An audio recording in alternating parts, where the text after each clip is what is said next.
A healthier, longer and better life is a choice that comes with a lot of simple yet positive changes that we can incorporate into our lives. We are all children of Mother Nature. So nature has always had its own way of helping humankind protect its immunity from diseases, to help us fight diseases and to help us recover from them. In today's episode, we are going to talk all about natural remedies and what we can do to incorporate them to make positive changes in our lives. We all know and agree without a doubt that our immunity hasn't felt this important before, right? So that's why we are going to learn about boosting immunity and the importance of the immune system in our bodies, and most importantly, the mistakes that we make to damage and to debilitate our immunity.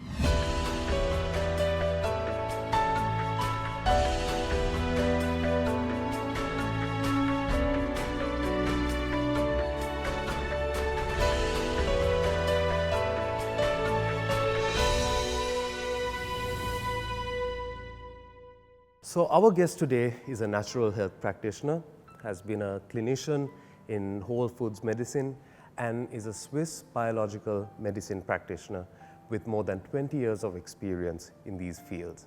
So without any further ado, let me welcome Ms Shanez Gunathilaka to Let's Talk Life with AIA. Hello, Shanez. Hello. So long story short, do you think we are relying on medicines too much? I mean, it's a quick fix, and for example, any one of us, anytime we'd feel even the slightest headache, we would go and take like a paracetamol pill or something like that to solve the problem. Is this the solution? Or are we relying on medicines too much? And what are the drawbacks of that kind of lifestyle? Okay, so when you say medicine, we have the synthetic pharmaceutical medicines and also the plant medicines. We have been using plant medicine for thousands of years. So it's not a bad thing to use a medicine when you need it, especially if you have an acute issue. Say for example, if you're having a heart attack, you're not going to be looking at foods to eat to alleviate that problem as an emergency. You will take a pharmaceutical drug that is required. But when you look at synthetic pharmaceutical medicines, it doesn't have solutions for chronic issues or preventative health. It's mainly for acute issues. So when you take a paracetamol, yes, the headache will go away very fast, faster than if you use some natural remedy. But the way it works is different. With allopathic or Western medicine, we treat the symptom, and in natural therapies or natural health, we treat the cause. It's like if you are driving a car and the engine light comes on, you just cover it or ignore it, you just cover it, you don't see that engine light and you carry on. And then what happens eventually? A bigger problem comes up. So in natural health, we look at the reason why you got the headache, So yes, it may be you're dehydrated, maybe you have a digestive issue and that's causing you a headache, maybe your eyesight is not good, that could be causing you a headache, maybe your blood pressure has gone up, various things, if the blood pressure has gone up, why? It's always a why, it's not like give blood pressure medication, yes, maybe short term. So I don't think you should look at medicine as a bad thing. Plant medicines work wonderfully as preventative, and of course it's slower, but as I said, we are looking at the cause rather than the symptoms. So everything in a pill is also not a medicine, and everything that's not in a pill is also you know, you have to look at things because almost all pharmaceutical medicines started from plants. Right. Any kind of medicine, right? Any kind of medicine, that's the way it started, vincristine, a cancer drug started from that periwinkle, the minimal. So lots of medicines have their roots in plants. So eating plants and taking plant concentrates or tinctures or nutrients is not a issue, because that's how we evolved.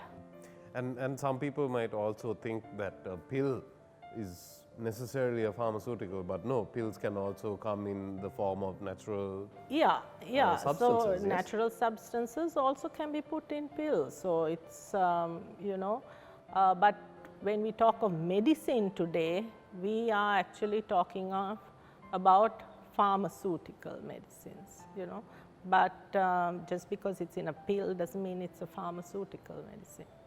It's just a convenient way of getting it down.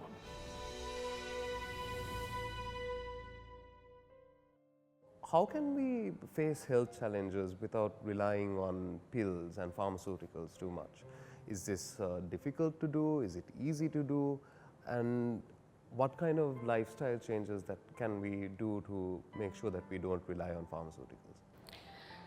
The thing is, you can't wait till a health challenge is facing us to start doing anything natural, It has to be a lifestyle, so that you eat healthily. So eat lots of fruits and vegetables and, meats and whatever. But avoid lots of these packeted, processed foods. So basically stick to natural foods, always in a grocery store, if you stick to the inner aisles, it's all packeted or bottled. On the outer edge is where you find the fruits and vegetables and meat and etc. So stick to real foods. And then also when you stick to real foods, you get your nutrition. But then also I need to say that organically grown foods have far more nutrition than commercially grown. So right now in Sri Lanka we are going on the organic route. That is a good system because they have found that commercially grown foods have far less nutrition. So apart from the chemicals, there's less nutrient value, okay?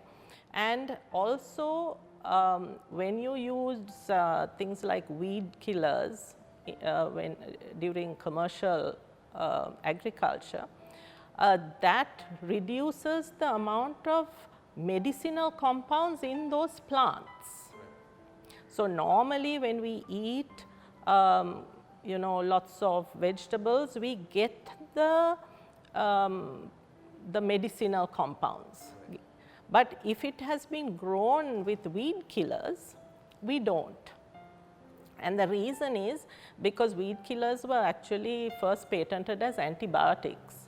So antibiotics for the soil. But the bacteria in the soil is what helps create these medicinal compounds at the rootlets of the plants so that the plants can absorb it. So that is very important. So if you want nutritious food, you have to go for more organically grown or wild crafted foods rather than commercial Right. foods. I mean, there are lots of people who are also very fond of their packeted foods and things like that, and those are lifestyle decisions. Yeah, you have to make those lifestyle changes because if you are a person who loves all these packeted foods, start reading the labels. That's what I say. Read the labels, and if you come across ingredients that you've never heard of or chemical names, you ask yourself, is that real food? Is that what you are going to provide your body with to have great nutrition? And a lot of these packeted foods also have various flavor enhancers and things like that. So those things don't help improve your immune system. So in our day-to-day lives, how can we incorporate these natural remedies and find them simply to enhance our health? I mean, a lot of people, especially after the pandemic, are very much into gardening these days. Can this play a role in helping us incorporate these things into our lifestyle? Is it an easy thing to do? Yes, if you have a garden, yes, you can definitely grow your own herbs, and herbs you can even do on a balcony, herbs and various fruits and vegetables, or even some gotu-kola, But the vitality of the person depends on the vitality of the plant, and the vitality of the plant depends on the vitality of the soil. So at the end of the day, it's the soil that you have to make sure is nutritious, it's free of various weed killers, chemicals and all that, because that is what will determine, like I said earlier, the bacteria in the soil is what makes those medicinal compounds. Otherwise, you might be having a garden, fine, you go and spray some weed killer when you get weeds, and then the soil doesn't have much organic matter, so no composting happens, so it's just mainly just sand based. And then you might be growing gotu-kola, but your gotu-kola is not going to be having all those natural medicinal compounds to keep you well. Like gotu-kola is very good for strengthening blood vessels, to like for nerves, etc. But I am very doubtful that the gotu-kola we eat today have any nutrition at all, because gotu-kola used to grow in little kotuas, around in various villages. Now they are having plantations. And I saw once on TV where they were saying that gotu-kola and mukunwana have a lot of pesticides used. So we have moved away from this, small, kotuas where they will grow where the gotu-kola almost grows on its own. And we are going for this plantation-based gotu-kola, which does not have the nutrition. Also, when you have a garden and you are gardening, it is very important to enrich the soil with compost, natural, just food waste, etc. Now, when you are working in the garden, you churn up lots of molds and bacteria and all that, and that's very good for you. We are now made to fear every virus and bacteria. No, there are more viruses than the number of stars in the universe, like 100 million times more viruses. So we are living in this ecosystem with millions and millions of bacteria and mold and yeasts and all these, and we are doing fine. It's just not to be so scared of every virus, and that is not the way to go, because our immune systems get stronger when it encounters all these creatures of the soil and in the atmosphere. So when you garden, you also get good bacteria in the air which you breathe in, and that also is a good probiotic. So that also keeps you healthy. So staying close to the earth and the soil is the main thing. Are there any kind of simple daily practices that we can do, certain things that we can consume, which will have a noticeable effect on our immunity?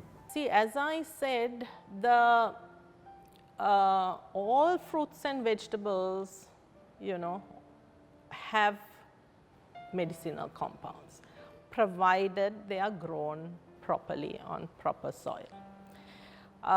So if you eat and if you consume that kind of food, quite a lot of that food, you will be getting all the medicinal compounds you need for the body to function better and to detoxify. Say for example, beetroot is very good for your liver. Okay? But today if you go to buy beetroot, most of the leaves are cut off. You just get the root, and the leaf is very high in betaine, high in potassium. So you're throwing away quite a bit of the nutrition and you're just sticking with the root.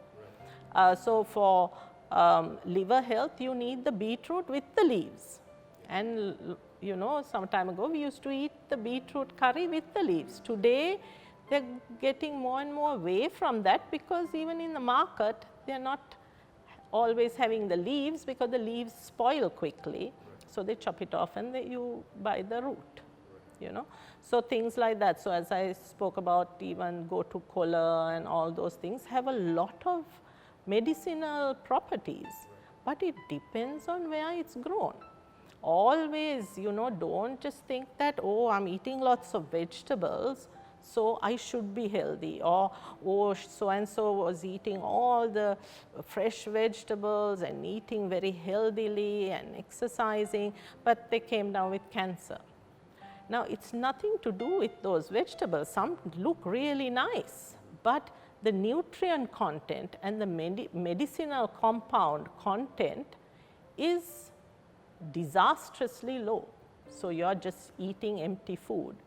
The other thing is, when you eat commercially grown foods, some of that glyphosate and all that gets into our systems, and they have found that glyphosate actually destroys our mucosal membranes. So that what mucosal membrane means, like inside our intestines there's like a cellophane like layer, like a thin layer, and that's like one cell thick. And all the cells are like in a jigsaw puzzle, and glyphosate can open these up. So before you actually digest the food, various compounds into the bloodstream through these openings, which they call leaky gut. And then that is also causing a toxicity issue.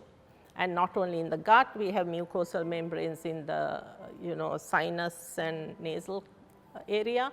So that's why a lot of people are allergic to pollens. I mean, pollens have been around for millennia, but we are becoming allergic. Why? Because our mucosal membranes are opening up and these pollens are getting into the bloodstream. The bloodstream, the immune system says, oh, this shouldn't be here, and starts to attack, you see. So, you get that, and then also kidney issues, not just the toxic effect, but the kidney membranes are also leaking. So, when the kidney should be releasing the toxins, leaking means it's doing the opposite. So, it's retaining the toxins. Then around our brain, we have the blood-brain barrier, which prevents toxins from getting into our brain. Now, that membrane is also leaking thanks to glyphosate, and then toxins get into the brain. So, then we are having more people with dementia and various Parkinson's and various brain and neurological issues. So, this is all a toxic issue, and it all stems from what we are doing to the soil. That's what makes it very difficult, I guess, for a lot of people. Yes, because they are thinking they are eating lots of vegetables, but that source is important, and if you are growing it, you can do a lot to make that soil more nutritious with the various composts, the natural compost. But if you buy it, you don't know what is being used. And also in Sri Lanka, we don't have standards. So more the merrier, and they put more, So it's not just kidney issues, it's our entire immune system. Most of the immune system is in our guts. And I think that's very important for our viewers to know. Yeah, it is in the gut. Yeah. I mean, you can't say, here's the immune system, like you say, here's the heart. You can't say, here's the immune system, but there are immune cells lining the entire digestive tract. Quite a bit of the digestive tract has immune cells. So there's a very strong relationship between our health and what we eat. Of course. And what we put into our body can have a direct effect. Yes. Because as you mentioned, the immune system is like, there's a big role that our gut plays in. Right, and the thing is, like the Peyer's patches, they're called Peyer's patches in the gut. Now, if your mucous membrane is opening up, that means, and it's leaking, so the Peyer's patches are also going to be less because you have got a leaky gut. You're destroying that gut lining. So the foundation is to keep that gut healthy, and do that by eating real foods grown on nutritious soil. So what you're saying is that to really take charge of your health, you need to be extremely aware of the source of your food as well. Yes. So it's not just going to the supermarket and picking up like the best looking vegetables. Right. You also need to know where they are sourced and how they are made. Yes, and saunas, the sweating is very important because with sweat comes out heavy metals and chemicals. That's because one of the detoxification organs in our body is the skin. So sort of helping the body sweat it out is very important. And where do we get all the heavy metals from, you might ask? And that's also from the soil, and also from various things like old paint, lead-based paints. So from fumes, from various gasolines, power plants. All these, especially coal-fired power plants, they spew out tons of mercury into the atmosphere, and we are breathing it in. We don't see it, but we are breathing it in. So then these heavy metals are also in our systems. So our systems just can't cope with what we are bombarding our bodies with. So detoxification is also very important.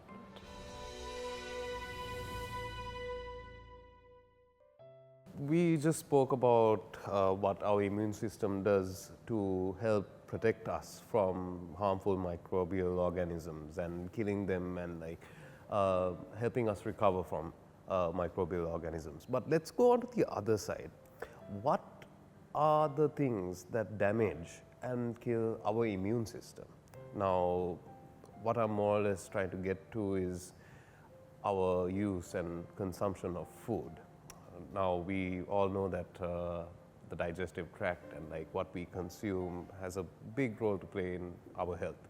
So can you talk about a little more about what we consume and how it damages our immune system? Okay.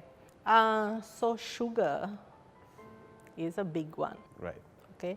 Sugar depresses your immune system. They say 1 teaspoon of sugar depresses your immune system for about 72 hours. Yeah. So when there are viruses and all, during COVID, the last thing you want to be doing is sitting at home and eating all kinds of puddings and cakes. Yeah. So the sugar is a big issue. And it's not just table sugar. It's all, lots of carbohydrates convert into sugar. So, you know, eating a carbohydrate heavy meal all the time also contributes to excess sugar in the bloodstream. So, one thing you can do is reducing that. The other thing is reducing or avoiding foods, you know, usually packeted foods which have all these, you know, flavor enhancers and colorings and preservatives, because those are also not natural. Okay, so all these unnatural things does create a burden in the body, and also chemicals. So we did talk about, you know, chemicals used in agriculture. Some of those chemicals do get into us, but you know, organic food doesn't mean, you know, a lot of people think organic means no chemicals. That is not enough to think of it like that, because I have seen lots of organic foods, fruits and vegetables that look pathetic. You know, they are going yellow, they rot fast. So what is that? Is it better to eat those fruits and vegetables that are spoiling quickly just because it's organic? No. So yes, those spoiling foods will have less chemicals, but the reason why they spoil fast is because there's no vitality in that plant. And to have vitality in that plant, you have to have vitality in the soil. Otherwise, you know, the way nature works is everything is brought down to dust. We rot and rust. Sorry, we rust and rot. So even we, you know, when we die, we rot and then, you know, we dissolve and decompose into the earth. Same with the food. Now, if fruits and vegetables, so if there isn't enough life, enough vitality, enough nutrition in that plant, nature makes sure that it rusts and rots, you see. So it's not just chemicals, you have to have the nutrition in that plant. So that is why I was talking a lot about organic foods, because organically, to grow things organically, you have to work harder at improving the soil. If you don't, you get rubbish. And you can't get certifications from, yeah, like, I mean, even if you don't go for certification, because certifications are expensive, but even if you don't go for certification, if you decide not to use pesticides and weed killers and all that, your plant needs to be quite robust, and that's why we work on the soil. So we did talk about that. When you talk about sort of destroying your immune system, you need to eat foods with vitality. You have to get rid of sugar from your diet as much as possible.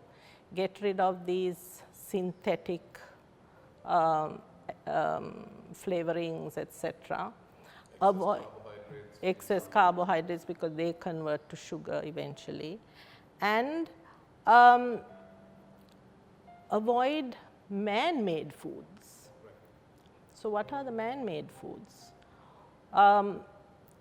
Man-made meaning lab-made, that's what I'm talking about.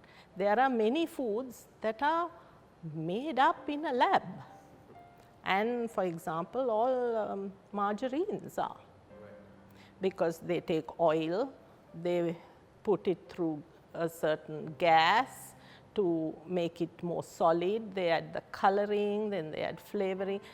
That's not real food, you know. In the, I think in the 1940s when margarine started in America, they used to have a little packet of coloring which you mixed into this gray mass, and that was margarine. We have come a long way from that, but these are not foods that help sustain life, you know. So, avoiding anything processed, go for foods that are closest to its natural state. Now, you know, we have moved away from a lot of things, like say for example, when we were children, you always heard you know, in the kitchen them pounding flour, and that's what they would make your roti or string hoppers with. Today we have packs of flour, you know, we don't need someone pounding. But what's the difference? When you pound it and use it straight away, you have all the essential fatty acids, you know, the oils that are in that grain, which has a lot of vitamin E and vitamin B. Once it has been milled and kept in a packet for 6 months or whatever the shelf life, there's hardly any nutrition in that. So, all those things contribute to bringing down your immune system. So, Shanez, we touched upon detoxification earlier in our discussion, but could we get a little more into detail about what exactly happens in our body when we detoxify? And are there things that you could do on your own at home, simple actions or simple lifestyle choices that you can take to detoxify your body? Yeah. So, as I said, the body naturally detoxifies when you're sleeping. That is why it's very important to get good sleep. People who sleep late, they miss that. You know, so if you are a person who's always sleeping like at 1 o'clock in the morning and then getting up even a bit later thinking I've got my 6 hours or 8 hours sleep, that's not enough, because the body detoxifies at certain times and the body knows of these, the clock. Like say for example, if you have to get up at 6 o'clock, sometimes you wake up just minutes before your alarm goes off. How does your body know? Yeah?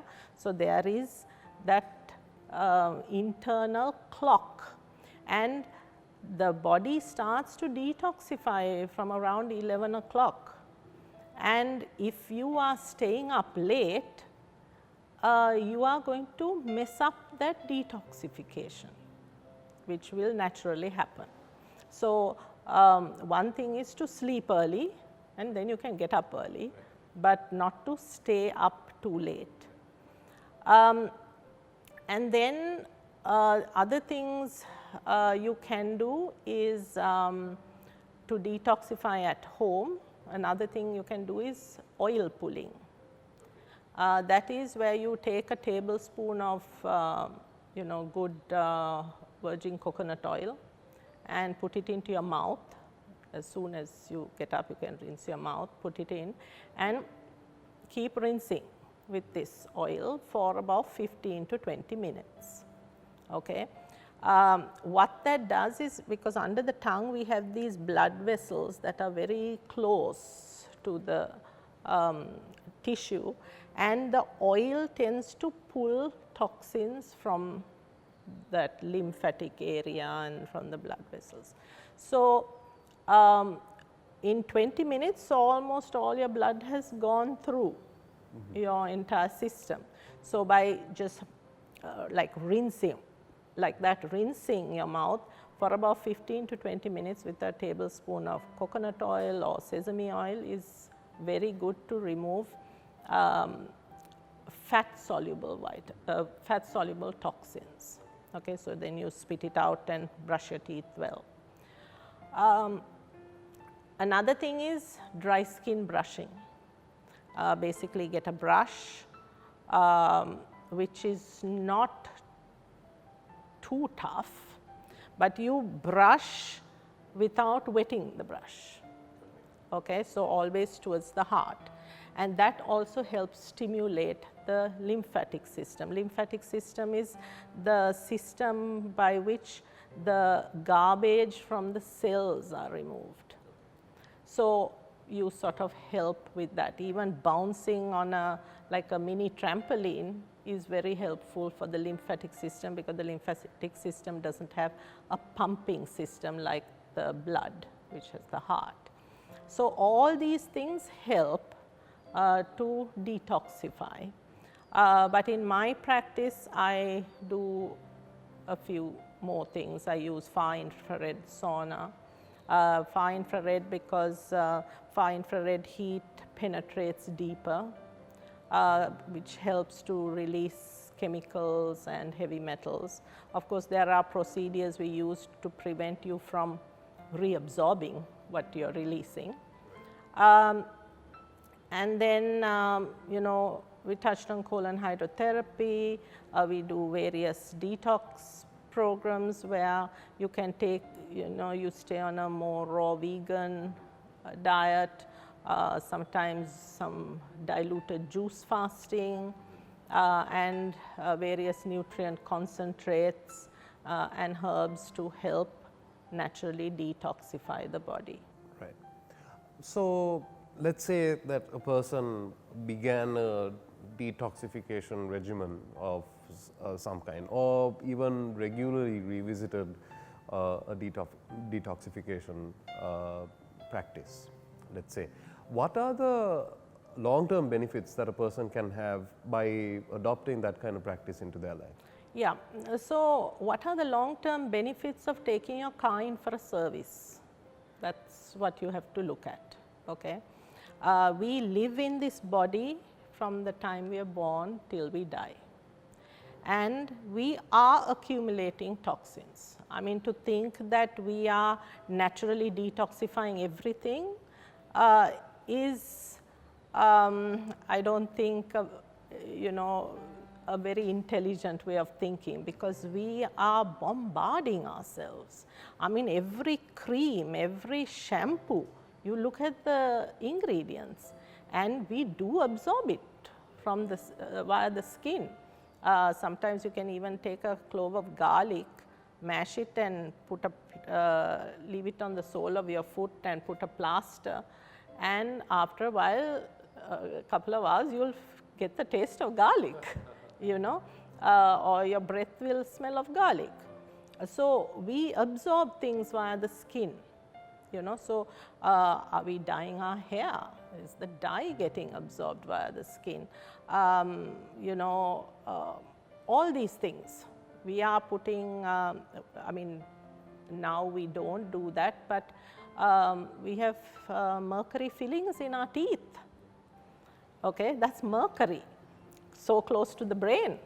And, you know, they might say that, you know, mercury does not leach from the mercury amalgam fillings, but you know, there's no such proof. So all these toxins eventually get into our systems. So when you do any detoxification program and clear things out, you have more energy. Sometimes seeing is, you know, your eyesight is better, it can be clearer, your skin can be better, you are less bloated. You know, there are lots of benefits like that. You have far more energy, you know. So, and it's not like, oh, I'll do a detox and I'm detox for the rest of my life. It's not like that. It's a lifestyle thing, because we are constantly absorbing all these toxins. And you know, there are now, detoxification is also a word that is just loosely used today. Everything is a detox. You have seen that. A juice detox, detox meal plan, all these things. It's, you know, detox. If you are eating food, you can't call that a detox as such, just with healthy food. That means a healthy meal plan. Okay? And the body will naturally detoxify. That is a different thing. And then, you know, having to drink all kinds of juices and all for a detox, you know, is also not the best, because you are taking concentrated amounts of sugar in, even through fruits and things like that. So, diluted is the best way. But there are those things you can do, like juice fasting, diluted juice fasting, or water fasting for a couple of days. You know, a lot of people think, oh my gosh, if I don't eat, you know, what will happen to me, kind of, because people can't even understand, you know, how you can be without food. But look at animals, when they are sick, they don't eat. But we say, if you're hungry, you eat. And digestion takes up 75% of your energy. So, if you can fast for a little, that energy can be used to clean up your system, just like you're going to work every day and you don't have time to be cleaning out your cupboards at home. But if you are under lockdown, then you will have time to clean up, you know. So, it's a bit like that. Yeah, so you do feel a difference, and also, as I said, even a fetus today is born with lots of chemicals. They have found that even you know, lactating mothers, there are chemicals in the breast milk. You're feeding your baby with chemicals. So, I don't think you can get away from it today, because we have polluted this planet so much. So, whatever we can do to detoxify ourselves will have benefits. So, some people probably have this misconception that nutrition means weight loss, but after our discussion, we know that it's more than just that. It's about what you eat, how you maintain yourself, and of course, how you feel as well. These are all parts of nutrition. So, could you tell us a little more about nutritional therapy and how someone could use that knowledge to enhance their life? Is it something that's difficult to get into, or can people get into nutritional therapy easily? Okay, so nutrition is basically your diet, what you are consuming. Then from the time you consume, it has to get absorbed into the blood and then into the tissues. So, nutrition has several steps. Now, you find many people who just talk about nutrition only. Like, say for example, if you have osteoporosis, osteopenia, where the, you know, the bones, the bone density is not so great, they say, okay, take calcium, take this, get the vitamin D. Now, that is the nutrition part. But to absorb calcium, you have to have enough stomach acid. If you don't have enough stomach acid, you can't absorb calcium. And like I said earlier, if you don't have good liver gallbladder function, you won't be able to absorb your vitamin D, because vitamin A, D, E, K, they are all fat soluble vitamins. And it's the gallbladder that releases bile to emulsify the fat so that fat absorption happens properly. So, that is where nutrient therapy comes in. We don't say, okay, just, okay, you need calcium, go and have calcium, go and have vitamin D. You look to see where there would be blocks in order to absorb that. So, if somebody has been, now in Sri Lanka, everybody calls it gastritis, but it's quite a lot is reflux, okay? A GERD, gastroesophageal reflux disease. So, that is it coming up, and the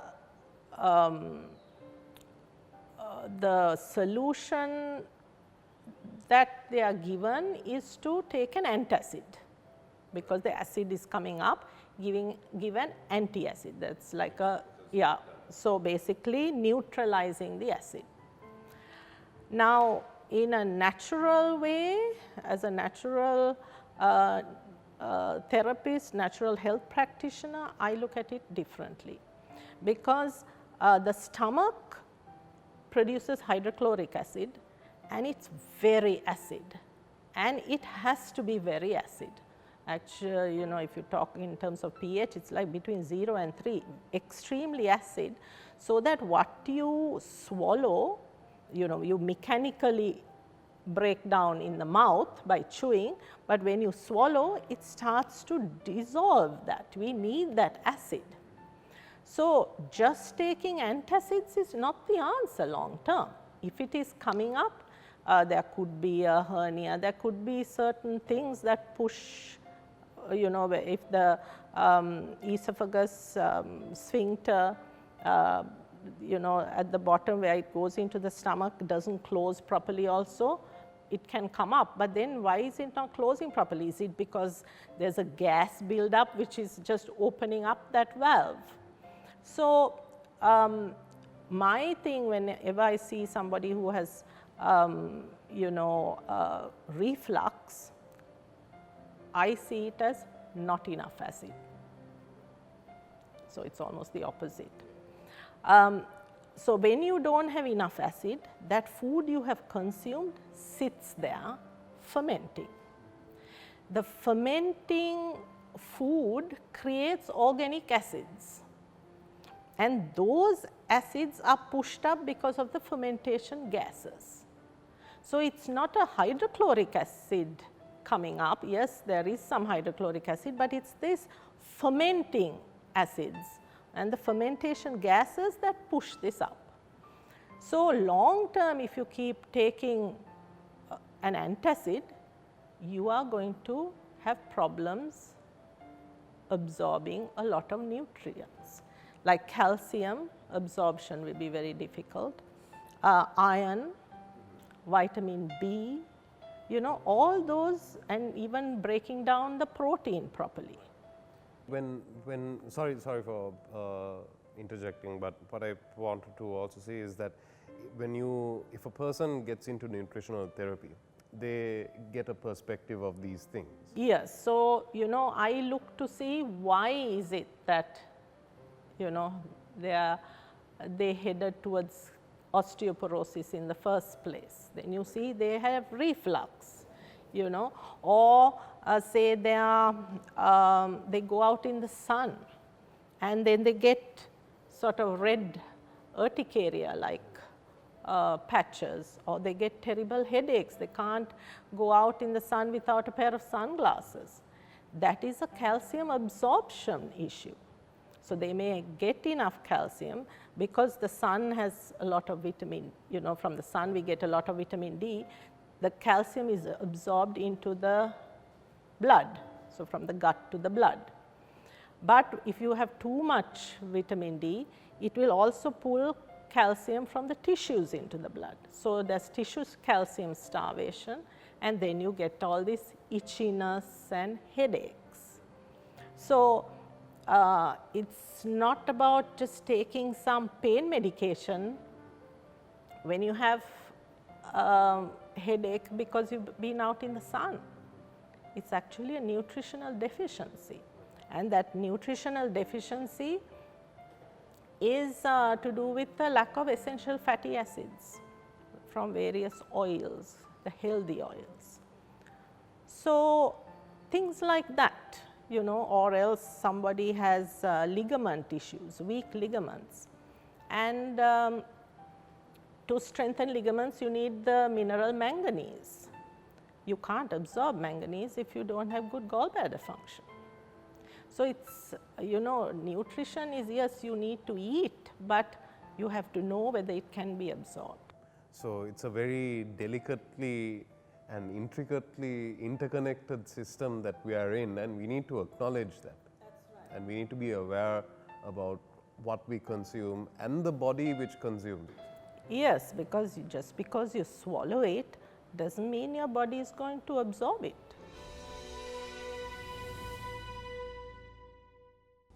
So, Shanez, we've had a very informative discussion about nutrition and what we can do to improve our immune systems. So before we leave, is there something that you can tell our audience in summary of what they can do to live a healthier, longer and better life? Yes, I believe nutrition is the key. But then it's not just about eating anything, it's about finding organically grown vegetables and fruits without any chemicals, etc., even meats, clean food, but grown on nutritious soil. That is important. If you can do that, you will be much healthier than before.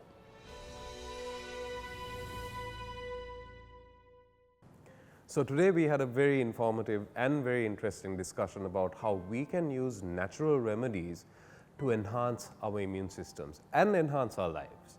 We learned about things like detoxification and controlling our diets, and most importantly, finding out the source of what you consume, which is really important for your long-term health.